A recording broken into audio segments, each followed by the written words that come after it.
सोमवार 6 अक्टूबर 2025 सीजेआई यानी chief justice of India B R. Gavai की बेंच बैठी थी। सुनवाई चल रही थी और तभी किसी ने उनकी तरफ एक सामान उछाला। कोर्ट में सन्नाटा पसर गया। वकील घबरा गए, लेकिन सीजेआई गवई वो टस से मस नहीं हुए, एकदम कूल। बस हैरान वकीलों से बोले, कार्रवाई जारी रखिए। लेकिन आपको पता है, ये पहली बार नहीं है। आज तो सिर्फ एक चीज फेंकी गई थी। 57 साल पहले इसी कोर्ट रूम में एक चीफ जस्टिस ने चाकू वाले हमलावर से कुश्ती लड़ ली थी। नमस्ते, मैं हेमंत हूं और आप देख रहे हैं खबरगांव।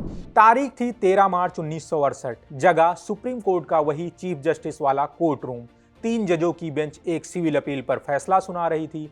बेंच के मुखिया थे तब के सीजेआई एम हिदायतुल्ला। साथ में थे जस्टिस ए.एन. ग्रोवर और जस्टिस वैद्यालिंगम।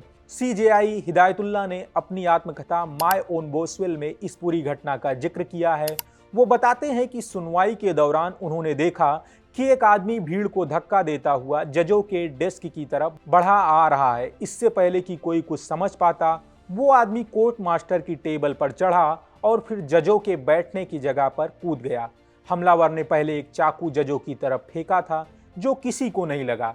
इसके बाद वो जस्टिस ग्रोवर की तरफ झपटा, तब उसने एक दूसरा बटन वाला चाकू निकाला। ये देखकर जस्टिस हिदायतुल्ला ने फौरन पास रखी भारी भरकम स्याही की दवात उठा ली। इरादा था कि अगर हमलावर पास आया तो सीधा उसके मुंह पर दे मारेंगे। जस्टिस ग्रोवर ने दरवाजे की तरफ भागने की कोशिश की, लेकिन हमलावर उन पर झपट पड़ा। बस यही वो पल था। सीजेआई हिदायतुल्ला ने दवात नीचे फेंकी थी और सीधा हमलावर से भिड़ गए थे। जस्टिस ग्रोवर को बचाने के लिए हमलावर ने जस्टिस ग्रोवर के सिर पर एक वार कर भी दिया था। सीजेआई और हमलावर के बीच गुत्थम गुत्था चल ही रही थी कि कोर्ट का एक असिस्टेंट लाइब्रेरियन भी हिम्मत दिखाकर कूद पड़ा और हमलावर को कमर से पकड़ लिया।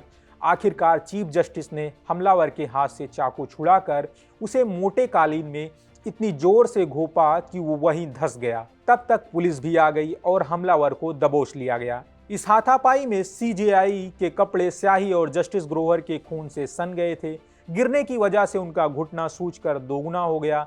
एक्सरे से पता चला कि हड्डी का एक टुकड़ा भी टूट गया था। कमाल की बात देखिए, इतना सब होने के बाद भी सीजेआई हिदायतुल्ला ने पुलिस वाले से कहा कि इसे मारना पीटना मत। सीजेआई लिखते हैं, ये सुनकर उस आदमी ने मेरी तरफ बड़ी अजीब सी नरम नजरों से देखा, जबकि कुछ देर पहले तक वो एक सनकी की तरह दिख रहा था। सीजेआई हिदायतुल्ला और जस्टिस वैद्यालिंगम खुद जस्टिस ग्रोवर को वेलिंगन अस्पताल लेकर गए, जहां उनके सिर के घाव का इलाज हुआ। हिदायतुल्ला लिखते हैं कि इतनी देर में अफवाह फैल गई कि सुप्रीम कोर्ट में गोली चली है और जस्टिस ग्रोवर की मौत हो गई है। उन्होंने तुरंत अपनी पत्नी को फोन करके बताया कि वह सुरक्षित हैं।